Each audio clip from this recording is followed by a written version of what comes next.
Why is Colin Kaepernick still not in the NFL? Who wants to take this one?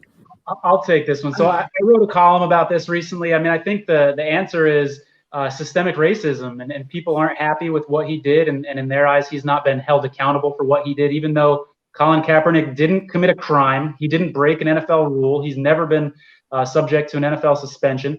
But I think that's a tough pill for people to swallow.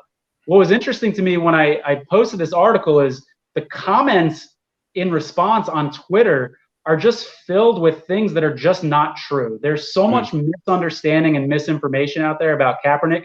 And I'm obviously a Kaepernick apologist. I'll own that. I've got some bias there as well. I saw his first start in person on Monday Night Football in San Francisco. It was the first home game I'd ever been to. I was there too. I've always been a big fan of Kaepernick.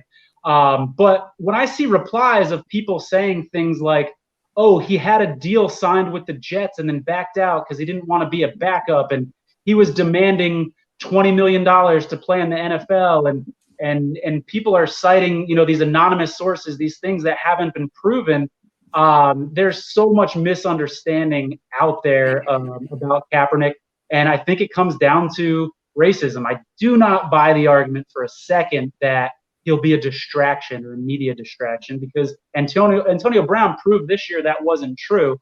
And I think 2020 has shown us the longer Kaepernick goes without being signed, the more ridiculous it looks, because we have guys like Antonio Brown coming back. We have guys like Bruce Miller coming back. We have guys like Aldon Smith coming back who have legitimate, scary legal histories. And then you compare that with Kaepernick and it just looks ridiculous. He was initially blackballed for sure. And it's interesting to see guys like Josh Johnson get another shot in the NFL when guys like Colin Kaepernick are available. I don't know whether or not Kaepernick would accept a role as a backup. I haven't been really following along to see if he's been public about accepting a potential backup role. I did see he's been trying to get back into the NFL, but I totally agree with what Tony said as far as him initially getting blackballed, not really receiving any offers. I know the Ravens were on the fence about signing him a few years back, and that didn't exactly work out for various reasons.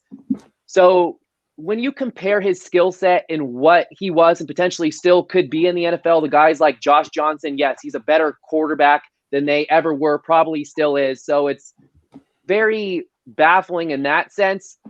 And even if Colin Kaepernick doesn't want to bring any of the things he stands for into his next chance in the NFL, I feel like it's inevitable. He's going to be pressed. Reporters are going to ask him, what's your current stance? Are you just going to make this all about football? So it's kind of inevitable to me as far as what the media makes of a Colin Kaepernick signing, but he definitely got blackballed initially right off the bat.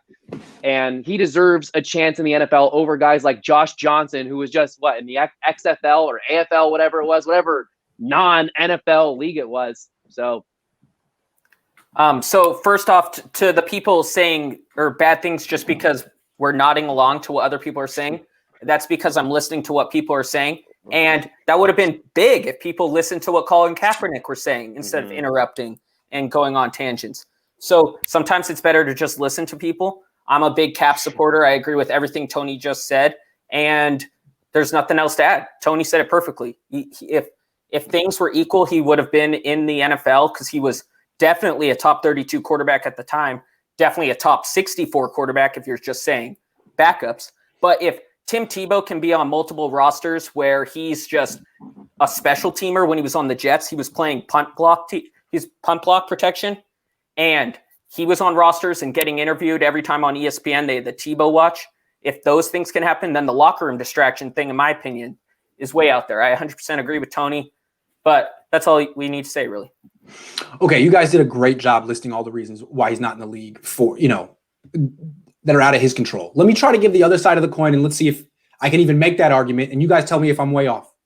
The difference between Colin Kaepernick and every other player, the difference between him and Antonio Brown, him and Tim Tebow, I still believe Colin Kaepernick is the most famous athlete in the country, especially who plays football. If he's back on a team, it's a huge story in a good way, but it's a huge story. I mean, it's like Muhammad Ali being let back into playing, let back into boxing after being banned for 4 years. It'd be huge. And that's great. But I think the reason that, owners don't want him in the league, and I think there's a lot of racism there. But I think there's also coaches don't want him in the league. And I don't think that's necessarily racism. I think that's not wanting Colin Kaepernick to take over your team. Because when he comes on your team, he sets the agenda. He sets what you talk about, who you cover. And if you win, that's great. I just think a lot of coaches wouldn't want him either. And then finally, I think he bears some responsibility here. Again, I think he would have been on the Ravens if his girlfriend hadn't posted the tweet about like the owner being a slave owner. That was tough. That's tough. And, I think other owners are afraid to do business with him because of what he did to that guy. It's a tight-knit group. So there's that one thing, which wasn't necessarily his fault. It was his girlfriend, but they lived together. And then two, the Atlanta tryout. Now, he could say that was fraudulent and that they were trying to set him up or whatever, but the league technically did try to put together a tryout for him and bring people there, and he ghosted it and then wanted to do his own. So I think that he shares some responsibility here too. It's a terrible story. It's a tragedy. But I think so he needs to look at some of the choices he's made. I don't know. Yeah, I don't really disagree with anything you said there, Grant. I think the example with his girlfriend's making the Twitter comment, that obviously didn't sit well. I think there is some responsibility in his lap, even though it wasn't his comment. But whenever people bring that up, I always go back to Antonio Brown called Mike Mayock a cracker in front of the team. So what's worse, your girlfriend saying this on Twitter or you directly saying this to a GM in front of the team, and then people had to separate them because there was a physical altercation?